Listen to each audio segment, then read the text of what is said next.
Weapons کی جنگ ہے؟ پاکستان کی طرف سے اس بات کا اظہار کر دیا گیا تھا ڈنکے کی چوٹ پر کہ جناب جنگ شروع ہونے کے بعد ہم سے کسی طرح کا جو ہے نا وہ آپ کو نہیں کرنا پڑے گا تحمل کا مظاہرہ. پاکستان کسی بھی صورت تحمل کا مظاہرہ نہیں کرے گا, اور یہ پیغام نے انفیکٹ یہ جو ایٹمی جنگ کے خطرات ہیں ان کو بڑھا دیا. اسی حوالے سے برطانیہ کی ایک اخبار میں ایک رپورٹ بھی شائع ہوئی ہے جس میں خبردار کیا گیا ہے کہ ایٹمی جنگ نہ صرف ساؤتھ ایشیا بلکہ پوری دنیا کے لیے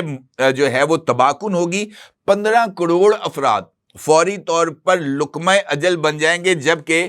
3 ارب افراد کی بھوک کے ہاتھوں موت ہو جائے گی. یہ ایک خطرناک منظر کشی ہے جو ایک برطانوی اخبار کی طرف سے سامنے آئی ہے. اب ان رپورٹس کی روشنی میں یہ جو سیز فائر تھا جس کے بارے میں نے آپ کو اسی پلیٹ فارم سے خبر دی تھی کہ انڈین گورنمنٹ کی طرف سے لائن آف کنٹرول پر جو سیز فائر ہے, جو جنگ بندی تھی, اس کو ختم کرنے پر غور شروع کر دیا گیا ہے. اور آج ہونے والے جو دن کا آغاز پر جو مختلف خود انڈین چینلز کی طرف سے خبریں سامنے آ رہی ہیں, جن میں انڈین ایکسپریس ہے, ٹائمز ناؤ ہے,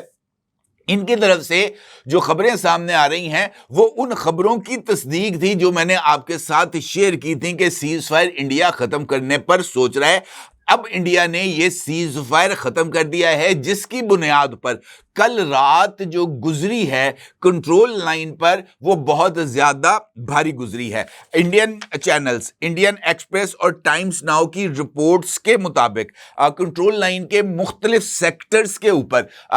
ہفتے اور اتوار کی درمیانی شب شدید ترین فائرنگ کا تبادلہ ہوا. یہ محض تتا پانی والا سیکٹر نہیں ہے جہاں پر پہلگام کے واقعے کے بعد فائرنگ کا تبادلہ ہوا تھا, بلکہ انڈین میڈیا کے مطابق یہ جو ہے نیلم ویلی, لیپا ویلی سمیت کئی اور علاقے ہیں, اڑی سیکٹر ہے, جہاں پر جناب یہ جو فائرنگ کا تبادلہ ہے پاکستانی اور بھارتی فوجوں کے درمیان یہ رات بھر جاری رہا ہے. انڈین چینلز نے اس حوالے سے ذکر کیا ہے کہ فائرنگ کے اس تبادلے میں ابھی تک دونوں طرف سے کوئی یہ اس بات کا دعویٰ نہیں کیا گیا کہ کوئی ہلاک ہوا ہے یا زخمی ہوا ہے. البتہ جب یہ فائرنگ ہوتی ہے اس کے اندر ہیوی ویپنز استعمال کیے جاتے ہیں تو پھر یہ امکانات بھی موجود ہوتے ہیں کہ کیجولیٹیز ہوئی ہوں گی, لیکن جب تک کوئی کنفرم اطلاع نہ آئے اس حوالے سے بات نہیں کی جا سکتی. اب یہی وہ صورتحال ہے جس نے انفیکٹ پوری دنیا کو آن ٹوز لا کر کھڑا کر دیا ہے. فائرنگ کے تبادلے کی ان اطلاعات کے بعد جو مختلف ممالک ہیں جن میں سے رشیا ہے اور یو کے ہے, ان کی طرف سے یہ جو پاکستان کا سفر ہے مختلف ممالک کی طرف سے وہ بند کر دیا گیا ہے. روس اور برطانیہ نے اپنے شہریوں کو پاکستان کا سفر کرنے سے متعلق امبارگو جاری کر دیا ہے, اور ان کا یہ کہنا ہے کہ چونکہ اس وقت پاکستان اور بھارت کے درمیان کشیدگی عروج پر ہے اور یہ کشیدگی کسی بھی موقع پر جنگ میں تبدیل ہو سکتی ہے, لہٰذا رشین جو سٹیزنز ہیں اور جو برٹش نیشنلز ہیں ان کو یہ ہدایت کی گئی ہے کہ وہ پاکستان کا سفر کرنے سے ذرا احتیاط کا مظاہرہ کریں. اور اس حوالے سے یہ جو دونوں سفارت خانے ہیں ان کی طرف سے ان کے آفیشیل جو فیس بک اکاؤنٹس ہیں اور سوشل میڈیا اکاؤنٹس ہیں وہاں سے اس امبارگو کو شیئر بھی کیا گیا. دوسری جانب امریکہ نے اور ڈونلڈ ٹرمپ کا یہ ہمارے سامنے آیا ہے, ان کی طرف سے ایئر فورس 1 میں انہوں نے میڈیا کے ساتھ گفتگو کی ہے اور اس میں ان کا یہ کہنا تھا ڈونلڈ ٹرمپ کا کہ پاکستان اور بھارت دونوں کے ساتھ ان کے اچھے تعلقات ہیں. وہ یہ چاہتے ہیں کہ دونوں ملک اپنا یہ جو درینہ تنازع ہے اس کو مل بیٹھ کے آپس میں حل کر لیں. اور ان کا یہ بھی کہنا تھا, اگرچہ انہوں نے ذرا ہسٹوریکل فگرز جو ہیں وہ غلط دیے, پاکستان اور انڈیا کو تقسیم ہوئے بھی محض 74 برس ہوئے ہیں, لیکن کشمیر کے ایشو کو لے کر ڈونلڈ ٹرمپ نے یہ دعویٰ کر دیا کہ 1500 سال سے انڈیا اور پاکستان کشمیر کے اوپر لڑ رہے ہیں. یہ ان کی تاریخ سے کم علمی کا ثبوت ہے. لیکن ڈونلڈ ٹرمپ کے بیان کے بعد جب جرنلسٹ نے ان سے سوال پوچھا کہ کیا آپ پاک بھارت کشیدگی میں کے خاتمے کے لیے پاکستان اور بھارت دونوں کی لیڈرشپ کے ساتھ رابطہ کریں گے, تو ڈونلڈ ٹرمپ نے اس معاملے میں مداخلت کرنے سے جو ہے وہ گریز کا اظہار کیا، اور ان کا یہ کہنا تھا کہ دونوں ملک مچور ہیں، دونوں کے ساتھ امریکہ کے اچھے تعلقات ہیں، اور امریکہ یہ چاہے گا کہ دونوں ملک اپنے اس کشیدگی کو آپس میں بیٹھ کر حل کر لیں۔ یعنی یہ جو دعویٰ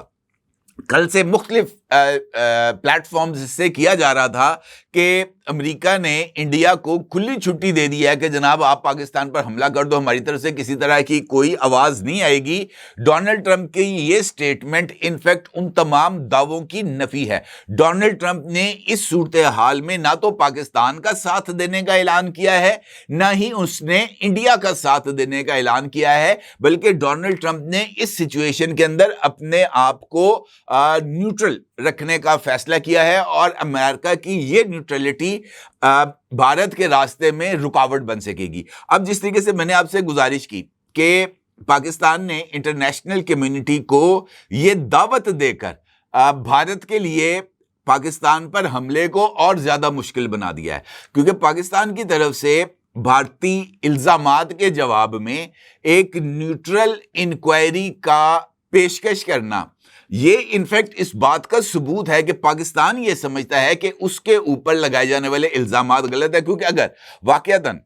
جس طرح کے انڈین کلیمز ہیں کہ پاکستان نے اٹیک کیا ہے پہلگام میں، یا پاکستان سپانسرڈ ٹیررزم ہے یہ انڈیا میں، تو پھر پاکستان کی طرف سے یہ پیشکش کم از کم نہیں آنی چاہیے تھی، کیونکہ وہ تانے بانے کسی نہ کسی طریقے سے آ کر تحقیقات کے دوران پاکستان سے جڑنے تھے۔ اب چونکہ پاکستان اس معاملے میں انوالوڈ ہی نہیں ہے، لہٰذا پاکستان کی طرف سے یہ پیشکش آنا کہ آئیں آپ آ کر تحقیقات کر لیں، اس نے انفیکٹ انڈیا کے لیے پرابلم کو کریٹ کر دیا ہے۔ لیکن دوسری جانب جو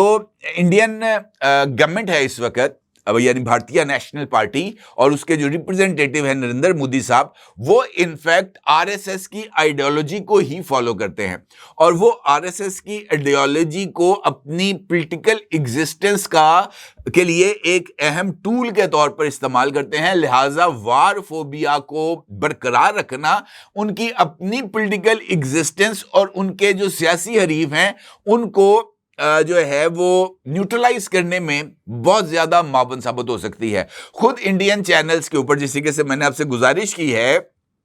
کہ کنٹرول لائن پر سیز فائر کے ختم ہونے کا اعلان کیا گیا ہے، اس بات کا بھی اعلان کیا گیا ہے کہ سیز فائر کی خلاف ورزی کی گئی ہے بھارت کی طرف سے، اور پاکستانی چوکیوں کو نشانہ بنایا گیا ہے۔ اس کے ساتھ ساتھ خود انڈین چینلز کے اوپر مختلف ایسی فوٹیجز چل رہی ہیں جس میں انڈین فورسز کی موبلٹی کو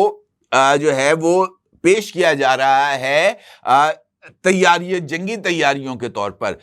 یہ جو فوجیں ہیں ان کی موومنٹ، جو فوجی ایکوپمنٹ ہے اس کی موومنٹ، ٹینک، توپوں اور فوجی گاڑیوں کی موومنٹ مال گاڑیوں کے ذریعے جو دکھائی جا رہی ہے انڈین چینلز کے اوپر، یہ اسی بات کا ثبوت ہے کہ بھارت اپنے جو رائے عامہ ہے اس کو کسی نہ کسی طریقے سے اپنے ساتھ انگیج کرنے کے لیے کوئی ایڈوینچر کر سکتا ہے، اور یہی وجہ ہے کہ یہ جو سیز فائر کی خلاف ورزی ہے اس نے انفیکٹ اگلے 78 سے 72 گھنٹوں کو اور زیادہ سنگین بنا دیا ہے، اور خدا نخواستہ اگر اس 48 سے 72 گھنٹوں کے اندر یہ پاکستانی پیشکش کا بھارت کی طرف سے، یہ انٹرنیشنل کمیونٹی کی طرف سے مثبت جواب نہ دیا گیا، یہ سیز فائر کی خلاف ورزیاں ہوتی رہیں اور انڈیا کی طرف سے بالاکوٹ جیسی کوئی سٹرائک کرنے کی کوشش کی گئی، تو یہ عاصم منیر ہے، یہ حافظ صاحب ہیں، ان کا جواب جنرل باجوہ کے جواب سے 100% بہت ہی زیادہ مختلف بھی ہوگا اور بہت زیادہ تگڑا بھی ہوگا، اتنا سخت ہوگا کہ نریندر مودی اس جواب کو شاید برداشت نہ کر پائیں۔ لہٰذا بہتر یہ ہے کہ کم کہے کوئی ہی زیادہ سمجھیں، بہتر یہی ہے کہ جناب پاکستان کی اس پیشکش سے فائدہ اٹھاتے ہوئے جو ایک انٹرنیشنل کمیشن ہے فیکٹ فائنڈنگ، اس کو تشکیل دیا جائے، چاہے وہ اقوام متحدہ کے فورم پر ہو، جو انڈیا کے اس بے بنیاد الزام کا جائزہ لے، تاکہ دنیا کو بھی یہ پتہ چل سکے کہ کون سچا ہے اور کون جھوٹا۔ اپنے آگے ضرور اظہار کیجیے گا۔ آپ کو بہت شکریہ۔ اللہ حافظ۔